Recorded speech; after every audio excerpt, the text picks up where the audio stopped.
Champions লিগে আগের ম্যাচে চেলসির মাঠে ৩-০ গোলে বিধ্বস্ত হয়েছিল বার্সেলোনা। সেই ধাক্কা কাটিয়ে গতকাল রাতে জয়ে ফিরেছে কাতালান ক্লাবটি।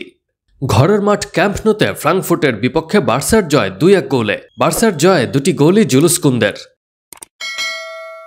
ঘরের মাঠে দিন ২১ মিনিটেই পিছিয়ে পড়ে বার্সেলোনা। ফ্রাঙ্কফুর্টের হয়ে গোল করেন আনসগার নাউফ। পিছিয়ে থেকেই বিরতিতে যেতে হয় বার্সাকে। তবে দ্বিতীয়ার্ধের খেলায় ফিরে ৩ মিনিটের মধ্যে ৫০ ও ৫৩ মিনিটে ২ গোল করে বার্সাকে এগিয়ে দেন কুন্দে। এর মধ্যে দ্বিতীয় গোলে অ্যাসিস্ট করে একটি রেকর্ডে কিলিয়ান এমবাপ্পেকে পিছনে ফেলেছেন লামিনে ইয়ামাল। চ্যাম্পিয়ন্স লিগে ইয়ামাল এখন পর্যন্ত ১৪ গোলে অবদান রেখেছেন, যা ১৮ বছর বা তার কম বয়সী খেলোয়াড়দের মধ্যে সর্বোচ্চ। এমবাপ্পের ছিল ১৩টি। ২-১ ব্যবধানে জয়ের পর অবশ্য পয়েন্ট টেবিলে বেশ পিছিয়ে আছে বার্সা।